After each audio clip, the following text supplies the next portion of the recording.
ഉമ്മമാരെ, സഹോദരങ്ങളെ, ഞാനും നിങ്ങളും ഒറ്റക്ക് കിടക്കേണ്ട ഒരു സ്ഥലമുണ്ട്. കൂടെ വന്ന് കിടക്കാൻ മക്കൾ ഒരു നിലക്കും ഒരുക്കമാകൂല, കൂട്ടുകാരൊരു നിലക്കും അവിടെ സമ്മതിക്കൂല, ആരും അതിന് തയ്യാറാകൂല. ആ ഒറ്റക്ക് കിടക്കുന്ന കേന്ദ്രത്തില് ഏറ്റവും വലിയ ഉപകാരം കിട്ടുന്നത് എന്നും കൂടെ കൊണ്ട് നടക്കുന്ന അമലാണ്. ഇമാം സുയൂത്തി റഹ്മത്തുള്ളാഹി അലൈഹി കൊണ്ടുവരുന്നൊരു ഹദീസ് കാണാം. അഷ്റഫുൽ ഖൽഖ് റസൂലുള്ളാഹി സ്വല്ലല്ലാഹു അലൈഹി വസല്ലം തങ്ങൾ പറഞ്ഞു, ഇന്നൽ ബൈത്തല്ലദീ യുഖറഉ ഫീഹിൽ ഖുർആൻ, ഖുർആനോത്ത് നടക്കുന്ന വീട്. നമ്മളെ വീടുകളൊക്കെ എന്നും ഖുർആനോത്ത് നടക്കുന്ന വീടുകളാകണം. മരിക്കുന്ന സമയത്ത് മാത്രം ഖുർആനോത്ത് നടന്നാ പോരാ, എന്നും ഖുർആനോത്ത് വീട്ടിൽ നടക്കണം. അത് വലിയ റഹ്മത്തിനും ബറക്കത്തിനും കാരണമാണ്, വലിയ ശിഫായിനും ആഫിയത്തിനും കാരണമാണ്.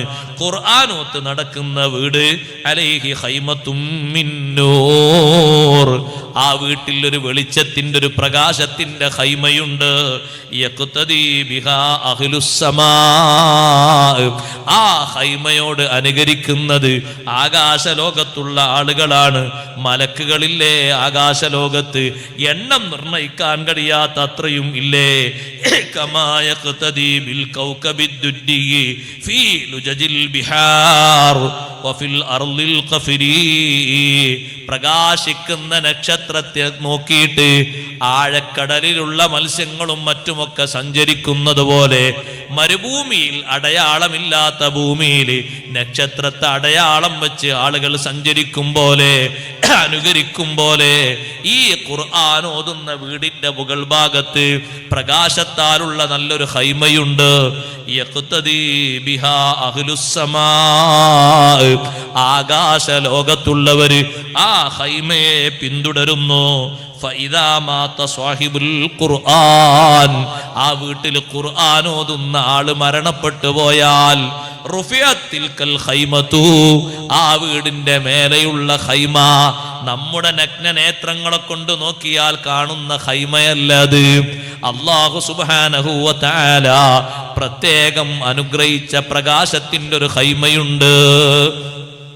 റഹ്മത്തിന്റെ മലക്കുകൾ ഇങ്ങനെ കൂട്ടം കൂട്ടമായി ഖുർആൻ ഓതുന്ന വീട്ടിലേക്ക് വരുന്നത് മലക്കുകളുടെ യഥാർത്ഥ രൂപത്തിലല്ല, മറ്റൊരു വിളക്കിന്റെ പ്രകാശത്തിന്റെ രൂപത്തിൽ മഹാന്മാർ പലരും കണ്ടിട്ടുണ്ട്. ബഹുമാനപ്പെട്ട ഉസൈദ് ബിൻ ഹുലൈർ റളിയല്ലാഹു അൻഹു അങ്ങനെ ഒരു രൂപം കണ്ടത് സുബ്ഹിക്കാൻ നബി സല്ലല്ലാഹു അലൈഹി വസല്ലമയോട് പറഞ്ഞു, നബിയേ, ഞാൻ അങ്ങനെ ഖുർആൻ ഓതി, സൂറത്തുൽ കഹ്ഫാണ് ഓതിയതെന്നും സൂറത്തുൽ ബഖറയാണ് ഓതിയതെന്നും ഒക്കെ റിപ്പോർട്ടിൽ കാണാം. ഓതുമ്പോ ഓതിക്കഴിഞ്ഞ് 3 പ്രാവശ്യം ഓതിയിട്ട് ഞാൻ ഓത്ത് നിർത്തിയ രൂപത്തിൽ ഇനി ഓതുന്നില്ല എന്നൊക്കെ തീരുമാനിച്ച് ഞാനിങ്ങനെ വരുമ്പോൾ വീടിന്റെ മേൽഭാഗത്തേക്ക് നോക്കുമ്പോൾ മേൽഭാഗത്തുണ്ട് ഒരു മേഘം, മേഘത്തിലുണ്ട് അംസാലുൽ മസാബി, ഒരുപാട് വിളക്കുകൾ ഇങ്ങനെ കത്തി നിൽക്കുന്നു. എന്താന്ന് എനിക്ക് മനസ്സിലായില്ല. നബി സല്ലല്ലാഹു അലൈഹി വസല്ലം നിങ്ങൾ പറഞ്ഞു, തിൽക്കൽ മലായിക, അത് മലക്കുകളാണ് ആ കണ്ട പ്രകാശങ്ങൾ വെളിച്ചങ്ങളൊക്കെ. ധനത്തിലി സൗത്തിക്ക, നിങ്ങൾ ഖുർആൻ ഓതുന്ന സുന്ദരമായ ശബ്ദം കേട്ടിട്ട് മലക്കുകൾ ഇറങ്ങി വന്നതാണ്. വലൗ ഖറഅത ലഅസ്ബഹത യൻദുറു നാസു ഇലൈഹാ ലാ തതവാറ അൻഹും, നേരം വെളുക്കും വരെ നിങ്ങൾ ഖുർആൻ ഓതിയിരുന്നെങ്കിൽ ആളുകൾക്കൊക്കെ കാണാമായിരുന്നു ആ വിളക്ക്, ആ പ്രകാശമൊക്കെ. നിങ്ങൾ ഓത്ത് നിർത്തിയപ്പോ പിന്നെ അവർ ഉയർന്നുപോയി. ഖുർആൻ എന്നും ഓതുന്ന വീട്ടിലെ ഖുർആൻ ഓതുന്ന ആള് മരണപ്പെട്ടാൽ പ്രകാശത്തിന്റെ ഖൈമയെ ഉയർത്തപ്പെടുന്നു. ഫതൻദുറുൽ മലായികതു മിനസ് സമാ, മേൽഭാഗത്തുനിന്ന് മലക്കുകൾ താഴ്ഭാഗത്തേക്ക് നോക്കുന്നു. ഫലാ യറൗന ദാലികൻ നൂർ, എന്നും കാണുന്ന ആ പ്രകാശം അവർ കാണുന്നില്ല. അപ്പൊ മേൽഭാഗത്തുള്ള മലക്കുകൾ ചോദിക്കുന്നു, എന്താണ് അവിടെ പ്രകാശത്തിന്റെ ഒരു ഖൈമയുണ്ടായിരുന്നല്ലോ ഇന്നലെ, അതിന്റെ തലേ ദിവസം അതിന്റെ മുമ്പൊക്കെ ഉണ്ടായിരുന്നല്ലോ. വേറെ ചില മലക്കുകൾ പറയുന്നു, ഖുർആൻ ഓതുന്ന ആളെ കൊണ്ടാണ് ആ ഖൈമയുണ്ടായിരുന്നത്, ഖുർആൻ ഓതുന്ന ആള് മരണപ്പെട്ടു പോയി. അങ്ങനെയാണ് എന്ന് പറയുമ്പോ മലക്കുകൾ അതാ ഓരോ ആകാശങ്ങളിലും ചുറ്റിക്കറങ്ങുന്നു. ഫതുസല്ലിൽ മലായികതു അലാ റൂഹിഹി ഫിൽ അർവാഹ്, അർവാഹുകളുടെ കൂട്ടത്തിൽ ഈ ഖുർആൻ ഓതുന്ന വ്യക്തിയുടെ അർവാഹ്, ആ അർവാഹിന് വേണ്ടി മലക്കുകൾ പ്രത്യേകം ദുആ ചെയ്യുന്നു. ثم تستغفر له إلى يوم يبعثوا പുനരുദ്ധാരണ ദിവസം വരെ ആ വ്യക്തിക്ക് വേണ്ടി മലക്കുകൾ ഇസ്തിഗ്ഫാർ ചൊല്ലും. എന്നിട്ട് നബി സല്ലല്ലാഹു അലൈഹി വസല്ലമ തങ്ങൾ പറയുന്നു, വമാ മിൻ റജുലിൻ തഅല്ലമ കിതാബല്ലാഹ്, അല്ലാഹുവിന്റെ ഖുർആൻ പഠിച്ച ഏതൊരു വ്യക്തിയും സുമ്മ സല്ലാ സഅതൻ മിൻ ലൈൽ, രാത്രിയിൽ ഏതെങ്കിലും ഒരു സമയത്ത് അങ്ങനെ നിസ്കരിച്ചാൽ ആ നിസ്കാരവും ആ ഖുർആനോത്തും ആ മനുഷ്യന് ഏറ്റവും വലിയ സന്തോഷമാകും. ആ മനുഷ്യൻ മരണപ്പെട്ടു കഴിഞ്ഞാൽ ജാഅൽ ഖുർആനു ഫീ സൂറത്തിൻ ഹസനത്തിൻ ജമീലാ, നല്ല ഭംഗിയുള്ളൊരു രൂപത്തിൽ ഖുർആൻ അതാ അവന്റെ തജ്ഹീസുമായി ബന്ധപ്പെട്ട് നടക്കുന്ന ആ മയ്യത്തിന്റെ സംസ്കരണ പ്രവർത്തനങ്ങൾ നടക്കുന്ന ഇടത്തേക്ക് ഖുർആൻ വരുന്നു. ഫവഖഫ ഇൻദ റഅസിഹി, ആ മരിച്ചു കിടക്കുന്ന മനുഷ്യന്റെ തലഭാഗത്ത് നിൽക്കുന്നു. ഹത്താ യുദ്റജ ഫീ അക്ഫാനിഹി, അവന്റെ കഫംബുടയിലേക്ക് ആ രൂപം പ്രവേശിക്കുന്നു. ഫയകൂനുൽ ഖുർആനു അലാ സദ്രിഹി ദൂനൽ കഫൻ, കഫന്റെ മറ്റൊരു ഭാഗത്തായിട്ട്, നെഞ്ചിന്റെ ഒരു ഭാഗത്തായിട്ട് ഖുർആൻ രൂപം പ്രാപിച്ചു വന്ന ഖുർആൻ നിൽക്കുന്നു. ഖബറിൽ കൊണ്ടുപോയി വെച്ചാൽ, മണ്ണിട്ട് സമമാക്കിയിട്ട് ആളുകളൊക്കെ പിരിഞ്ഞു പോന്നാൽ അതാഹു മുൻകറുൻ വനകീർ, മുൻകർ നകീർ അലൈഹിമുസ്സലാം അവിടെ വരും. എന്നിട്ട് ഈ മനുഷ്യനോട് ചോദ്യങ്ങൾ ആരംഭിക്കാൻ നോക്കുമ്പോ ഫയജീഉൽ ഖുർആനു ഹത്താ യകൂന ബൈനഹു വബൈനഹുമാ, മുൻകർ നകീർ അലൈഹിമുസ്സലാം ഒരു ഭാഗത്ത്, അതേ ചോദ്യം ഉത്തരം പറയാൻ നിൽക്കുന്ന ഖബറാൾ ഒരു ഭാഗത്ത്, അവർക്ക് മറ്റൊരു ഭാഗത്തായി രൂപം പ്രാപിച്ചു വന്ന ഖുർആൻ ഉണ്ട്.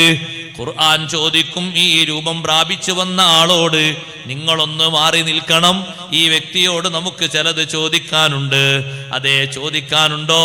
നിങ്ങൾ ചോദിച്ചോളൂ, എനിക്കൊരു പ്രശ്നവും ഇല്ല, ഞാൻ അതിന് തകരാറൊന്നും ആക്കുന്നില്ല. ഫഇന്നീ ലസ്തു ഉഫാരിഖുഹു ഹത്താ ഉദ്ഖിലഹുൽ ജന്ന, ഞാൻ എപ്പോഴും ഈ കൂട്ടുകാരന്റെ കൂടെയുണ്ടാകും, വിട്ടുപിരിയാതെ കൂടെയുണ്ടാകും, സ്വർഗത്തിൽ പ്രവേശിപ്പിക്കുന്നത് വരെ എന്നും കൂടെയുണ്ടാകും. എന്റെ കൂടെ പിടിച്ചാണ് നാട്ടിൽ അവൻ ഖുർആൻ ഓതിയത്, എന്നും എന്നെ മറിച്ച് ഖുർആൻ ഓതുന്ന വ്യക്തിയല്ലേ, ആണല്ലേ പെണ്ണല്ലേ, ഇവിടെ മാത്രമല്ല പരലോകത്തും ഞാൻ കൂടെയുണ്ടാകും. സ്വർഗത്തിൽ ഇദ്ദേഹത്തെ പ്രവേശിപ്പിക്കുന്നത് വരെ ഞാൻ കൂടെയുണ്ട്. സുമ്മയൻദുറുൽ ഖുർആനു ഇലാ സ്വാഹിബി, പിന്നെ ഖബറാളിയിലേക്ക് ഖുർആൻ നോക്കുന്നു. എന്നിട്ട് പറയുന്നു, അനൽ ഖുർആനുല്ലദീ കുന്തു തജ്ഹറു ബി തുഖ്ഫീനി വതുഹ്ബി തുജ്ബുനി, ഞാൻ ഖുർആനാണ്, നീ ഉറക്ക ഓതിയിരുന്ന പതുക്കെ ഓതിയിരുന്ന ഖുർആൻ ഞാനാണ്. ഫാന ഹബീബുക, ഞാൻ നിന്റെ കൂട്ടുകാരനാണ്, നിന്റെ സുഹൃത്താണ്, നിന്നെ ഒരിക്കലും വിട്ടുപിരിയാൻ ഞാൻ ആഗ്രഹിക്കുന്നില്ല, എപ്പോഴും നിന്റെ കൂടെയുണ്ട്, നിനക്ക് എല്ലാ സന്തോഷത്തിനും കൂടെയുണ്ട്. ഖബറിൽ നിന്ന് എഴുന്നേറ്റ് മഹ്ശറിലെത്തുമ്പോഴും കൂടെ ഖുർആൻ രൂപം പ്രാപിച്ചുണ്ട്. മുഅ്മിനീങ്ങളെ, നിത്യജീവിതത്തിൽ ഖുർആനോത്ത് പതിവാക്കുന്നൊരു മനുഷ്യന് ഒറ്റക്ക് കഴിയേണ്ടി വരുന്ന ഖബറിലും ആ ഖബറിൽ നിന്ന് എഴുന്നേറ്റ് പുറത്തേക്ക് വരുന്ന സന്ദർഭത്തിലും എല്ലാ സന്ദർഭങ്ങളിലും ഖുർആൻ അവർക്ക് തുണയാകുന്നുണ്ട്. സുബ്ഹാനല്ലാഹ്. അതുകൊണ്ട് നമ്മൾ കൂടെ കൊണ്ട് നടക്കുന്ന അമലുകൾ ഒന്നും മോശം വരാത്ത രൂപത്തില്, കുറവ് വരാത്ത രൂപത്തില് നിത്യജീവിതത്തിൽ പതിവാക്കണം. റബ്ബ് സുബ്ഹാനഹു വ തആല അതിന് തൗഫീഖ് നൽകി നമ്മുടെ ജീവിതത്തിൽ അല്ലാഹു തആല സന്തോഷം നൽകുമാറാകട്ടെ.